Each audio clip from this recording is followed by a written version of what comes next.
सुप्रभात बच्चों। कक्षा 5वीं विषय हिंदी उप विषय पाठ 4 एक भारत श्रेष्ठ भारत पुस्तक का नाम नई गुलमोहर हिंदी पाठ्य पुस्तक व्याख्यान 1।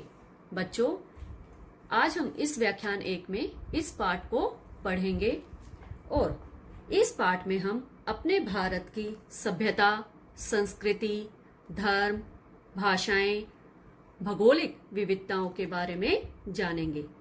साथ ही साथ यहाँ की जलवायु, खान पान, भाषा और धर्म के बारे में भी जानेंगे और विभिन्नताओं के होने के बावजूद भी हमारा भारत देश किस प्रकार एक है और सभी देशों में श्रेष्ठ है, यह भी जानेंगे।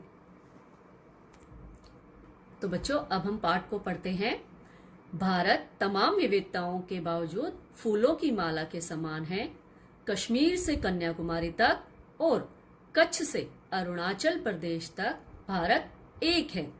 भारत विविधताओं में एकता का एक आदर्श उदाहरण है। आदर्श का अर्थ है श्रेष्ठतम अवस्था। विश्व पटल पर भारत के समान कोई अन्य देश नहीं है। भारत की सभ्यता, संस्कृति विश्व में प्राचीनतम एवं महान है। प्राचीनतम मतलब सबसे प्राचीन है। क्षेत्रफल की दृष्टि से हमारा देश विश्व का 7वां और जनसंख्या की दृष्टि से दूसरा सबसे बड़ा देश है। भारत विश्व का सबसे बड़ा लोकतंत्र है। हमारे देश में विश्व के प्रमुख सभी धर्मों को मानने वाले लोग रहते हैं। पर्वतराज हिमालय की गोद में बसे जम्मू और कश्मीर, हिमाचल प्रदेश, उत्तराखंड जैसे राज्यों में अत्यधिक ठंड पड़ती है।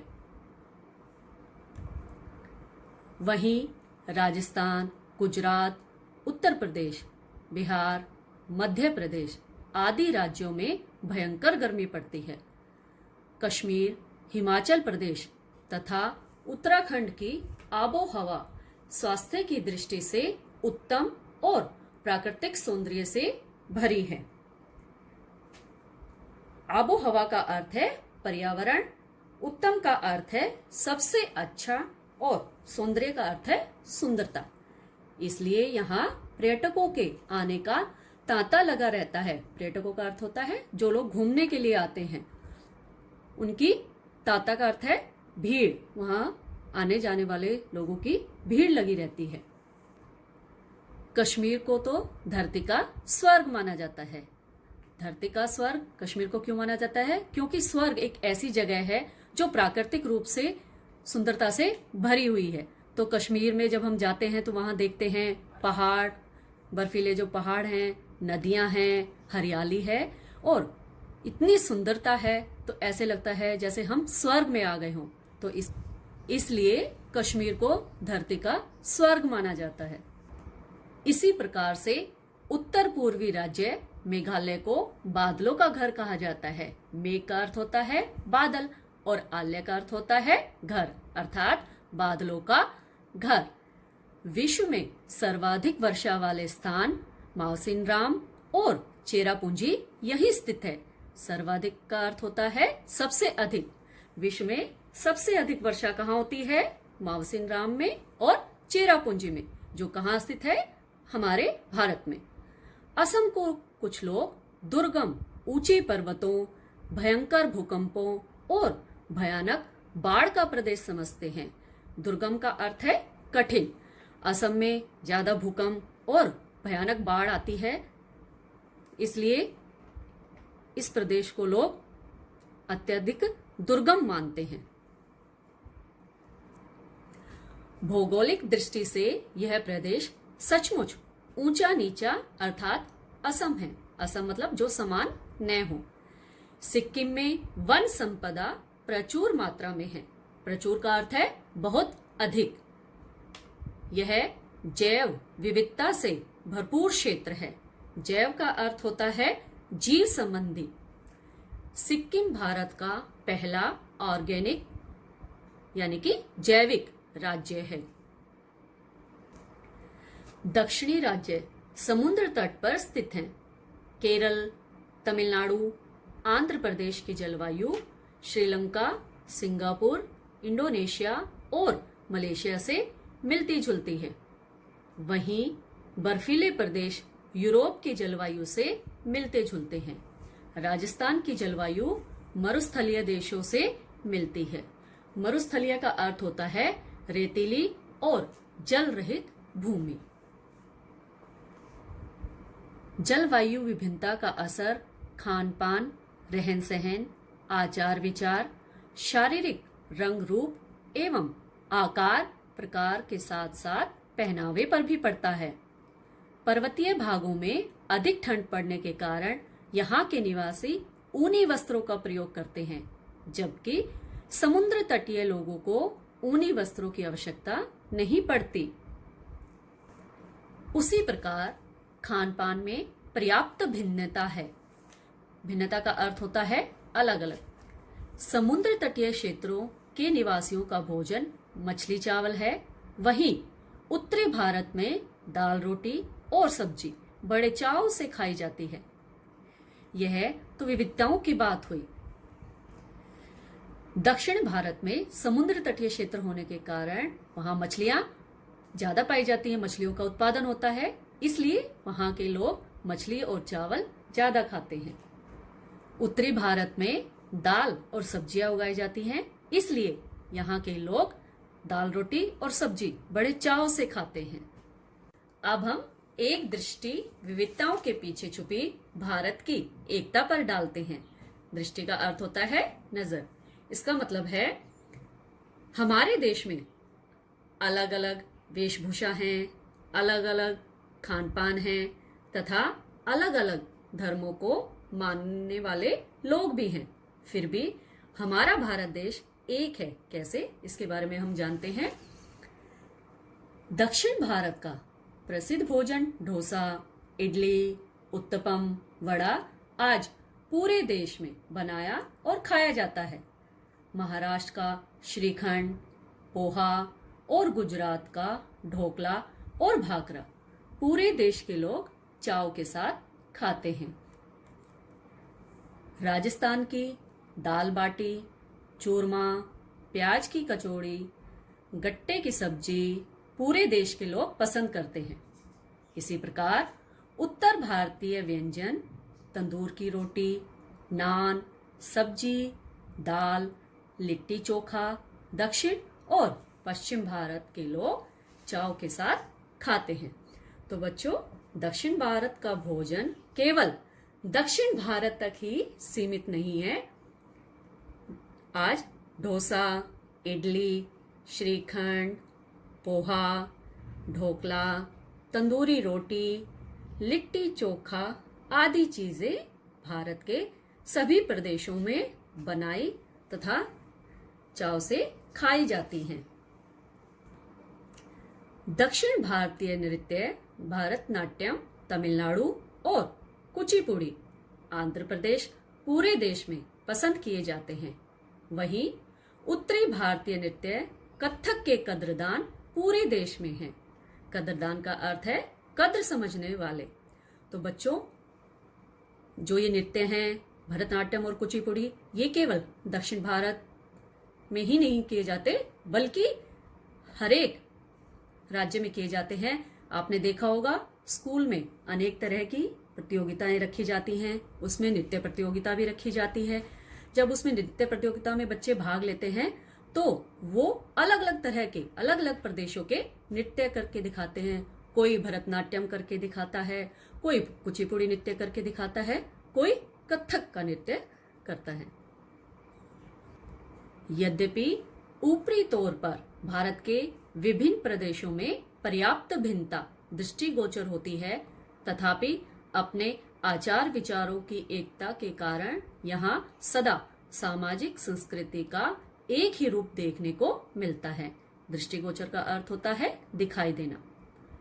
यही कारण है कि तमाम विविधताओं के बावजूद भारत प्राचीन काल से सांस्कृतिक, भौगोलिक एवं राजनीतिक इकाई के रूप में विश्व का मार्गदर्शन करता आया है। यानी कि भारत विश्व का मार्गदर्शन, उसको रास्ता दिखाता आया है। इसलिए भारत में अनेकता में एकता का विश्व साक्षी है। साक्षी का अर्थ होता है गवाह। अनेकता को बनाए रखने में भारतीय संस्कृति एवं अध्यात्म का महत्वपूर्ण योगदान रहा है। अध्यात्म का अर्थ होता है आत्मा से संबंध रखने वाला। संस्कृत भारत के अधिकांश भाषाओं की जननी है, इसलिए भारतीय भाषाओं पर इसका स्पष्ट प्रभाव दिखाई देता है। हिंदी, मराठी, नेपाली, बोडो आदि भाषाओं की लिपि देवनागरी है, जो संस्कृत की भी लिपि है। हिंदी अधिकांश भारतीयों द्वारा बोली जाने वाली भाषा है। बच्चों, इसके बारे में आपने आपकी व्याकरण की पुस्तक में भी पाठ पढ़ा था, भाषा के बारे में भी। तो संस्कृत हमारी प्राचीनतम भाषा है। हमारी ज्यादातर भाषाएं संस्कृत भाषाओं से ही उत्पन्न हुई है। अतः इसे भारतीय संविधान की 343वीं अनुसूची के अनुसार राष्ट्रभाषा के रूप में स्वीकार किया गया। अनुसूची का अर्थ है पीछे जोड़ी गई सूची। यही एक भाषा है जो सारे भारत को एकता के सूत्र में पिरोने का कार्य करती है। भारत को एकता बनाने में हमारे धार्मिक स्थलों की महत्वपूर्ण भूमिका रही है। आप देश के किसी भी भाग में चले जाइए, आपको एक ही तरह के मंदिर दिखाई देंगे। इनके गर्भगृह, आंगन, गोपुरम में पर्याप्त समानता देखने को मिलती है। इसी प्रकार अन्य धर्मों के पूजा स्थलों में भी यही समानता दृष्टिगोचर होती है। भारत 29 राज्यों और 7 केंद्र शासित प्रदेशों के मिलने से बना गणतांत्रिक देश है। गणतांत्रिक का अर्थ है ऐसा राष्ट्र जिसकी सत्ता जनसाधारण में समाहित हो। जनसाधारण का अर्थ है आम लोगों के हाथों में हो। भारत जैसी विविधताओं का मिलना विश्व के किसी एक देश में अन्यत्र दुर्लभ है। अन्यत्र का अर्थ होता है दूसरी जगह, दुर्लभ मतलब जो आसानी से ना मिले। प्राचीन काल से ही भारत विश्व गुरु कहलाता है। जब शेष विश्व अंधकार में डूबा हुआ था, तब भारत के तक्षशिला, नालंदा, विक्रमशिला, ओदंतपुरी जैसे विश्वविद्यालय पूरे विश्व में ज्ञान का प्रकाश फैला रहे थे। वर्तमान समय में भारत ने मंगल ग्रह पर सफलतापूर्वक अपना यान भेजकर विश्व के शीर्ष देशों में अपना नाम शुमार कर लिया है। शुमार का अर्थ होता है गिनती में। भारत की अर्थव्यवस्था विश्व की बहुत तेज गति से बढ़ने वाली एक प्रमुख अर्थव्यवस्था है।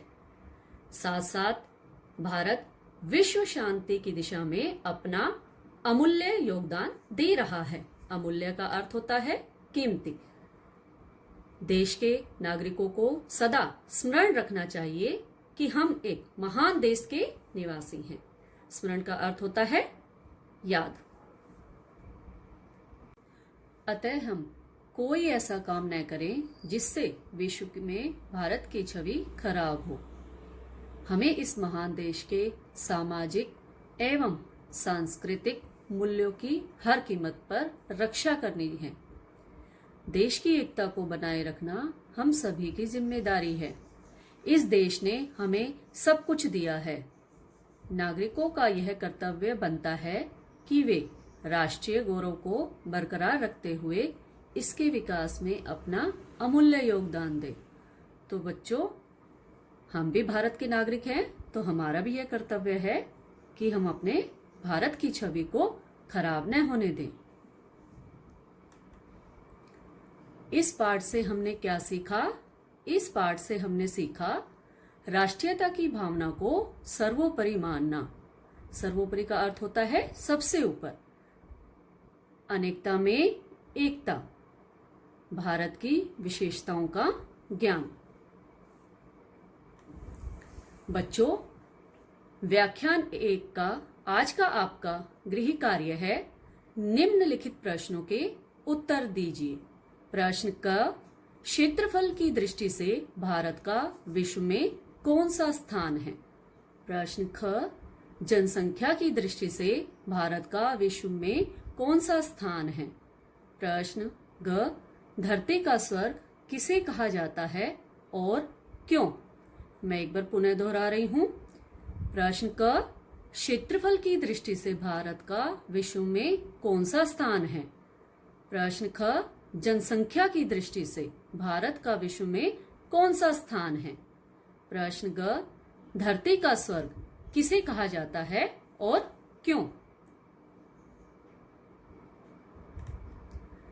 बच्चों, पाठ 3 शूलपाणी की आपकी कक्षा परीक्षा हुई है, तो आज हम उस कक्षा परीक्षा का हल जानते हैं कि क्या हमने सभी प्रश्नों के उत्तर सही लिखे हैं। प्रश्न नंबर 1, निम्नलिखित प्रश्नों के उत्तर लिखिए। प्रश्न क, शूलपाणी के हाथ में कैसा शस्त्र होता था? शूलपाणी के हाथ में कैसा शस्त्र होता था? उत्तर है, शूलपाणी के हाथ में शूल जैसा शस्त्र होता था। कैसा होता था? शूल जैसा। प्रश्न ख, विषैले सर्प का क्या नाम था? विषैले सर्प का क्या नाम था? उत्तर है, विषैले सर्प का नाम कौशिक था। विषैले सर्प का नाम कौशिक था। प्रश्न ग, भगवान महावीर के आगमन के समय ग्रामवासी क्या करने जा रहे थे? भगवान महावीर के आगमन के समय ग्रामवासी क्या करने जा रहे थे? उत्तर है, भगवान महावीर के आगमन के समय ग्रामवासी भोजन करके विश्राम करने जा रहे थे। प्रश्न 2, दिए गए शब्दों के लिंग परिवर्तन कीजिए। नंबर 1 है बलवान, स्त्रीलिंग क्या बनेगा? बलवती। नंबर 2, मोर, इसका स्त्रीलिंग क्या बनेगा? मोरनी।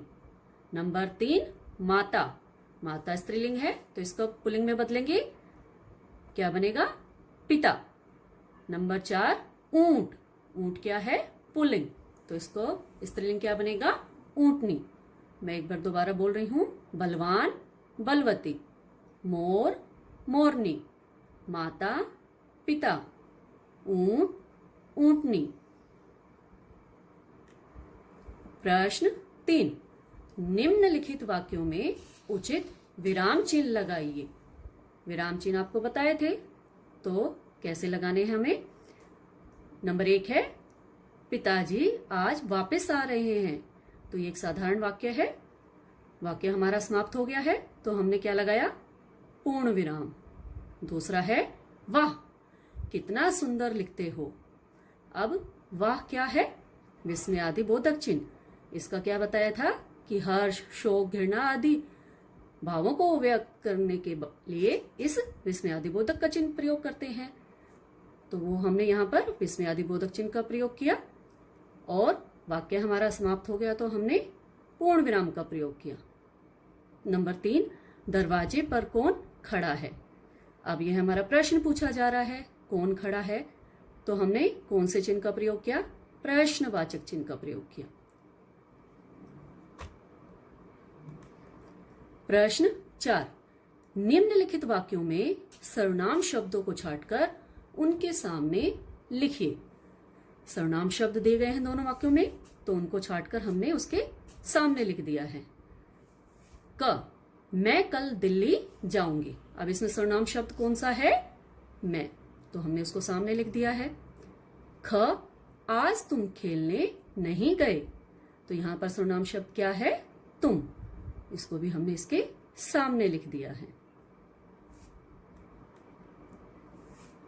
प्रश्न 5, नीचे दिए शब्दों के अर्थ लिखो।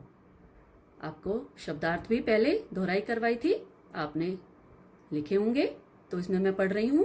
पहला है आक्रमण, इसका अर्थ है हमला। ख, रमणीक, इसका अर्थ है मनोहर। ग, धर्मोपदेश, इसका अर्थ है धर्म का उपदेश। घ, एकत्रित, इसका अर्थ है जमा। मैं दोबारा दोहरा रही हूं। आक्रमण का अर्थ होता है हमला, रमणीक का अर्थ होता है मनोहर, धर्मोपदेश का अर्थ होता है धर्म का उपदेश, घ एकत्रित का अर्थ होता है जमा। बच्चों, कक्षा परीक्षा में आपको 5 प्रश्न दिए गए थे। अगर इन 5 प्रश्नों में आपकी कोई भी गलती है तो आप उसे पुनः लिखकर उसका अभ्यास करें ताकि आप दोबारा वो गलती ना दोहराएं। तो आप इसका पुनः लिखकर अभ्यास करो। हमारे इस चैनल को सब्सक्राइब करें तथा वीडियो को लाइक करें। धन्यवाद।